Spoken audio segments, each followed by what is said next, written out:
Hello guys, আশা করি সবাই ভালো আছেন। আমি শুরু করতে যাচ্ছি একটি basic to advance cryptocurrency trading course. এই কোর্সে আমি আপনাদের জন্য ট্রেডিং এর গুরুত্বপূর্ণ সব কনসেপ্ট নিয়ে বেসিক টু অ্যাডভান্স ভিডিও বানাবো এবং প্রত্যেকটা কনসেপ্টের জন্য থাকবে আলাদা Welcome to video. RK Crypto এইসব Scalping Channel. কনসেপ্ট ভালোভাবে আয়ত্ত করতে পারলে আপনি হয়ে উঠবেন একজন সাকসেসফুল ট্রেডার। স্ক্রিনে দেখানো এইসব কনসেপ্ট আপনি ভালোভাবে আয়ত্ত করতে না পারলে কখনোই সফল ট্রেডার হতে পারবেন না। আপনি একজন সাকসেসফুল ট্রেডার হতে চান?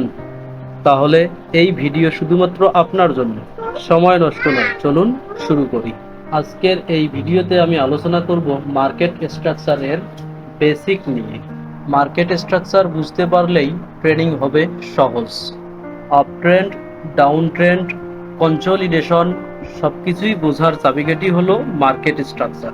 মার্কেট স্ট্রাকচারের উপরে 4-5টা ভিডিও আসবে, যেগুলো দেখার পর মার্কেট স্ট্রাকচার এর উপর আপনার সব ডাউট ক্লিয়ার হয়ে যাবে। এইটা মার্কেট স্ট্রাকচার এর প্রথম ভিডিও। এখানে আমি আপনাদেরকে দেখাবো মার্কেট স্ট্রাকচার আসলে কি। আপনি যদি মার্কেট স্ট্রাকচার আয়ত্ত করতে পারেন, তাহলে মার্কেটে ঢুকেই আপনি বুঝতে পারবেন মার্কেট এখন কোন দিকে যাবে। যদি আপনি বলতে না পারেন, তাহলে সহজ কথায় এখনো আপনি মার্কেট স্ট্রাকচার বুঝতে পারেননি। তাহলে চলুন আমরা দেখি মার্কেট স্ট্রাকচার কি এবং ট্রেডিংয়ে মার্কেট স্ট্রাকচার কতটুকু ইম্পর্টেন্ট। গাইস, মার্কেট স্ট্রাকচার এর অর্থ কি এইটা আগে আমাদেরকে বুঝতে হবে। যেমন মার্কেট মানে বাজার এবং স্ট্রাকচার মানে গঠন, যার অর্থ হচ্ছে বাজারের গঠন। আপনি যদি কোনো কিছুর গঠন ভালোভাবে বুঝতে পারেন, তাহলে সেই জিনিসের মুভমেন্ট বুঝতে পারবেন। চলুন আমি মানুষের গঠন দিয়ে একটি উদাহরণ দেই, যাতে করে আপনারা খুব সহজে বুঝতে পারেন। মানুষের গঠনের প্রথম যে চিত্রটি আপনারা দেখতেছেন, আমি যদি আপনাদেরকে প্রশ্ন করি, প্রথম এই গঠনের মানুষটি যদি হাঁটে বা কোনো দিকে এগিয়ে যায়, আপনি কি বলবেন? আপনি বলবেন এটা কার দিকে যাচ্ছে, কোন দিকে যাচ্ছে? আপনি বলবেন যে হ্যাঁ, এটা আমার দিকে আসতেছে। এবং এইটা দ্বিতীয়টা যদি আমি জিজ্ঞাসা করি, আপনারা বলবেন এটা আমার থেকে দূরে সরে যাচ্ছে, সামনের দিকে এগিয়ে যাচ্ছে।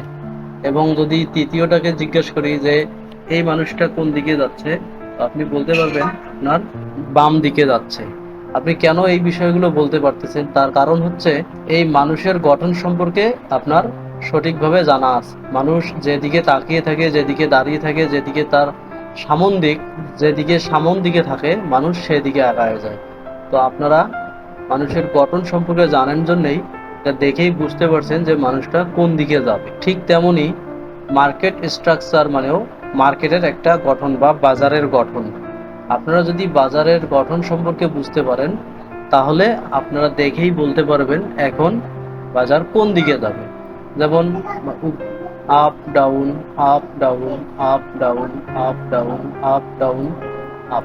তো এই রকমের এক বাজারে এরকম, মার্কেটে এরকম একটা গঠন দেখলেই আপনারা বুঝতে পারবেন যে মার্কেট এখন উপর দিকে যাচ্ছে। কিন্তু এটা শুধু বেসিক, এবং মার্কেটের গঠন এটা এটা আপনারা যেখানেই সার্চ দেবেন, ইউটিউবে সার্চ দিবেন, গুগলে সার্চ দিবেন, যেখান থেকেই দেখবেন, আপনাকে মার্কেটের ট্রেন্ড ঠিক এরকমই দেখাবে, up down, up down, up down. কিন্তু আপনারা যখন চার্টে দেখবেন, তখন কখনোই আপনি এরকম পাবেন না। খুব কম সংখ্যক সময় মার্কেটটাকে এরকম পাবেন। তাছাড়া অধিকাংশ সময় আপনি কি রকম পাবেন?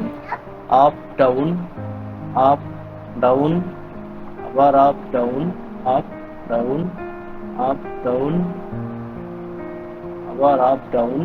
তো মার্কেট, আপনারা যখনই মার্কেটে দেখবেন, তখন দেখবেন মার্কেট আসলে এমনভাবে যাচ্ছে, আপনি এখানে কোনো গঠন বা কোনো স্ট্রাকচার বুঝতে পারতেছেন না। এখানে যদি আপনি মনে করেন হায়ার হাই, হায়ার লো, আবার হায়ার হাই, এখন দেখবেন হায়ার লো তো হয়েছে, কিন্তু চেঞ্জ অফ ক্যারেক্টার করে, কিন্তু আসলে না, এখানে চেঞ্জ অফ ক্যারেক্টার করে না। মার্কেট দুইভাবে স্ট্রাকচার তৈরি করে, তার মধ্যে এইটা একটা এবং আরেকটা আছে। তো স্ট্রাকচারের ধরন নিয়ে আমি পরবর্তীতে আলোচনা করব, এবং এখানে অনেক বড় একটা সাইকোলজি আছে। এই সাইকোলজি আপনারা বুঝতে পারলে মার্কেটের যে কোনো জায়গা থেকে স্ট্রাকচার খুঁজে বের করতে পারবেন এবং আপনারা বলতে পারবেন মার্কেট কোথা থেকে কোন দিকে যাবে। আপনি যখন মার্কেটের স্ট্রাকচার সম্পর্কে বুঝতে পারবেন, তখন আপনি নিজেই বলতে পারবেন কখন মার্কেট রেজিস্ট্যান্স ব্রেকআউট করবে, আবার কখন সাপোর্ট ব্রেকডাউন করবে। গাইস, আমি আপনাদেরকে বলতে পারি market structure basic to advance course দেখার পরে মার্কেট বা চার্ট দেখার অভিজ্ঞতা আপনার অন্য লেভেলে চলে যাবে। মার্কেট স্ট্রাকচার এর সমস্ত সিক্রেট আমি আপনাদের সাথে শেয়ার করব। আপনারা শুধু ভিডিওতে সুন্দর একটা কমেন্ট করবেন, লাইক ও সাবস্ক্রাইব করবেন, যাতে আমি পরবর্তী ভিডিও তৈরি করতে উৎসাহিত হই। তাহলে চলুন মার্কেট এর বেসিক স্ট্রাকচার আমরা দেখে আসি। মার্কেটে সাধারণত তিনটা ট্রেন্ড থাকে, একটা আপ ট্রেন্ড, একটা ডাউন ট্রেন্ড এবং একটা সাইডওয়েজ ট্রেন্ড। একটা আপ ট্রেন্ড, একটা ডাউন ট্রেন্ড, একটা অ্যাকুমুলেশন, একটা ডিস্ট্রিবিউশন। তো এর ভিতরে অনেক বড় সাইকোলজি কাজ করে। আমরা ধীরে ধীরে এই মার্কেটের সম্পূর্ণ সাইকোলজি সম্পর্কে শিখব। গাইস, এটা মার্কেটের বেসিক। আপনি যেখান থেকেই দেখবেন মার্কেট স্ট্রাকচার সম্পর্কে দেখলে আপনাকে সবাই ঠিক এই বিষয়টাই দেখাবে যে মার্কেট হায়ার হাই এবং হায়ার লো, হায়ার হাই এবং হায়ার লো, আবার higher high, higher low, higher high, higher low. এইভাবেই মার্কেট আপ ট্রেন্ড করে এবং ডাউন ট্রেন্ডের ক্ষেত্রে market higher low, lower high, higher low, lower high, higher low, lower high, higher low, lower high, ঠিক এভাবেই আসে।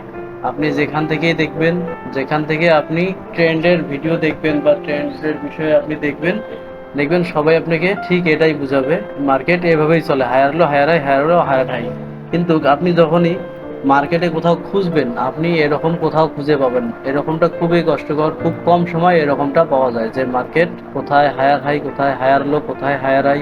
দেখেন আপনি যদি এখানে খোঁজেন, যদি ওই থিওরি নিয়ে আমরা খুঁজি, দেখেন বললাম হায়ার লো, হায়ার হাই, আবার দেখবো higher low, higher high, higher low, higher high, কিন্তু কি হলো, হায়ার লো, হায়ার হাই, আবার higher low, higher high, higher low, higher high. আপনি দেখেন এখানে মার্কেট যদি আমরা এইভাবে দেখি, হায়ার লো, হায়ার হাই হিসেবে, জিগজ্যাগ হিসেবে যদি দেখি, আপনি এখানে দেখবেন, আমি এটার কালারটা একটু চেঞ্জ করে নিচ্ছি। তো দেখেন এই পর্যন্ত ঠিকঠাকই ছিল, কিন্তু কি হয়েছে, এখান থেকে মার্কেটটা চেঞ্জ অফ ক্যারেক্টার করে ফেলছে। চেঞ্জ অফ ক্যারেক্টার করার পর আবার নিচে নাম, চেঞ্জ অফ ক্যারেক্টার, এতটুকু জায়গার মধ্যে চেঞ্জ অফ ক্যারেক্টার, আবার আবার এখান থেকে চেঞ্জ অফ ক্যারেক্টার। তো বারবার যে এরকম হচ্ছে, এটা আসলে মার্কেট স্ট্রাকচার আমাদের দেখা ভুল হচ্ছে, যার কারণে আমরা এখানে বুঝতে পারতেছি না। মার্কেট স্ট্রাকচার আমরা সঠিকভাবে যখনই দেখতে পারবো, তখন আসলে মার্কেট এরকম থাকবে না, তখন আমরা টোটালি অন্যরকম দেখব। গাইস, যদিও মার্কেট স্ট্রাকচার এভাবেই চলে, তারপরেও আমরা এটাকে আসলে সঠিকভাবে ধরবো না, এটা আমরা ভুল, এটা আমরা সঠিক নেব না। মার্কেট স্ট্রাকচারটা অন্যভাবে চলে, আমরা সেটা নিয়ে আলোচনা করব। আপনারা অরিজিনালি যখন মার্কেটে দেখবেন মার্কেট স্ট্রাকচার, তখন মার্কেটটা কিরকম হয়, হাই লো, হাই লো। আপনারা যখন মার্কেটে দেখবেন, তখন মার্কেটটা আপনারা এইরকম এই এই টাইপের দেখবেন। দেখবেন যে আসলে আপনি যেমন এইখানে যে স্ট্রাকচারটা শিখছেন, এই এই স্ট্রাকচারের সাথে আপনি কোনোভাবে এখানে মিলাইতে পারবেন না। কিন্তু মার্কেটে সবসময় আপনারা এই রকম স্ট্রাকচার দেখবেন, আর এরকমটা খুব কম সময় পাবেন। যখন দেখবেন মার্কেট আপনি 100 বার দেখার পরে একবার দুইবার এরকমটা পাইতে পারেন, এরকমটা পাইতে পারেন, এরকমটা পাইতে পারেন, বা এরকমটা পাইতে পারেন। কিন্তু আপনি মার্কেটে যখনই ঢুকবেন, সবসময় স্ট্রাকচারগুলো আপনি এইভাবে দেখবেন। মার্কেট সবসময় এইভাবেই স্ট্রাকচার তৈরি করে এবং এর ভিতর থেকেই আমাদেরকে higher high, higher low, higher high, higher low খুঁজে খুঁজে আমাদেরকে স্ট্রাকচার চিনতে হয় এবং পরবর্তী মুভমেন্টের উপর ধারণা করতে হয়। তো গাইস, আমরা এখন মার্কেটের একটা স্ট্রাকচার এখান থেকে দেখে নেই। আপনারা এখানে দেখবেন, এইখানে দেখেন একটা কনসোলিডেশন এরিয়া, অথবা আপনারা বলতে পারেন সাইডওয়েজ। তো এইখান থেকে মার্কেট কি করছে, অর্ডার নিচ্ছে।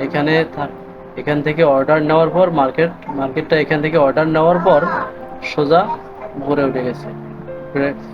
উপরে উঠে গিয়ে এখানে আবার সাইডওয়েজ হয়েছে, সাইডওয়েজ হয়ে আবার মার্কেট ডাউন ট্রেন্ড, দেন আবার ডাউন ট্রেন্ড। তো এখানে কি হয়েছে, মানুষ এখান থেকে পজিশন ওপেন করছে, ওপেন করার পর মার্কেট যখন ব্রেকআউট দিয়ে উপরে আসছে, নির্দিষ্ট একটা জায়গায় আসার পর মার্কেট আবারও এখানে সাইডওয়েজ হয়ে গেছে এবং এখান থেকে ডিস্ট্রিবিউশন শুরু করছে। এখান থেকে ডিস্ট্রিবিউশন করার পর মার্কেট আবারও ব্যাক টু ব্যাক নিচে চলে আসছে। তো গাইস, এখন অনেক কনসেপ্ট আছে, যেমন এখান থেকেই কেন ডিস্ট্রিবিউশন শুরু হলো, এখান থেকে ডিস্ট্রিবিউশন কেন হলো, আরো উপরে গিয়ে কেন হলো না, এখান থেকেই কেন বাইং আসলো। তো এইসব আলাদা কনসেপ্ট, এইসব কনসেপ্ট নিয়েও আমরা ধীরে ধীরে শিখব, কিন্তু এখন শুধু মার্কেট স্ট্রাকচার সম্পর্কে আলোচনা করতেছি। আজকে এতটুকুই। আমি পরবর্তীতে মার্কেট স্ট্রাকচারের সম্পূর্ণ মার্কেট স্ট্রাকচারের দ্বিতীয় পর্ব নিয়ে আসব, যেখানে আমি দেখাবো মার্কেট স্ট্রাকচার যেমন এইভাবে আমি আপনাদেরকে দেখাইছিলাম। মার্কেট স্ট্রাকচার ঠিক এইরকম করে কাজ করে, এরকম এরকম এরকম এরকম। তো মার্কেট স্ট্রাকচারের আসলে আপনারা যেখানেই যাবেন মার্কেট স্ট্রাকচার সবখানে যেই চার্টে আপনারা খুঁজবেন, মার্কেট কিন্তু সরাসরি জিগজ্যাগ ভাবে চলে না, মার্কেট এইভাবে চলে। তো এইভাবে যদি চলে, আমি আপনাদেরকে দেখাই। এটা হায়ার হাই, এটা সরি এখান থেকে শুরু, higher high, higher low, higher high, higher low, higher high, higher low, higher high. তো এইটাকে যখন আমরা আবারও কানেক্ট করব, তখন আপনি দেখবেন মার্কেট কি হয়েছে, এখান থেকে এখানে, এখানে, এখানে, এখানে, এখানে, এখানে, এখানে। তো গাইস, আমরা যদি এটাকে কি করি, এখান থেকে আমরা যখন এটাকে নিয়ে আসবো এখানে যদি আলাদা করি, দেখবেন যে মার্কেট এখন ঠিকই জিগজ্যাগ ভাবেই চলছিল, higher high higher low, higher high higher low ভাবেই চলছে। কিন্তু এই জিনিসটা যখনই এই চার্টের মধ্যে থাকে আমরা বুঝতে পারি না। তাহলে এই চার্টের মধ্যে থাকার পরে আপনারা কিভাবে বুঝবেন কেন এইটা হায়ার হাই হলো, এইটা কেন হলো না, এই সব কিছুর বিষয়, এর ভিতরের সাইকোলজি কি, কেন এভাবেই স্ট্রাকচার তৈরি হয়, সবকিছু নিয়ে আমি দ্বিতীয় পার্টে আলোচনা করব। তো গাইস, যদি ভিডিও আপনাদের ভালো লাগে অবশ্যই লাইক করবেন, সাবস্ক্রাইব করবেন এবং সুন্দর কমেন্ট করবেন। এবং এই ভিডিওর লাইকের টার্গেট আমার 50টা। যখনই এই ভিডিওতে 50টা লাইক কমপ্লিট হবে, তখনই আমি দ্বিতীয় পার্ট নিয়ে হাজির হব আপনাদের মাঝে।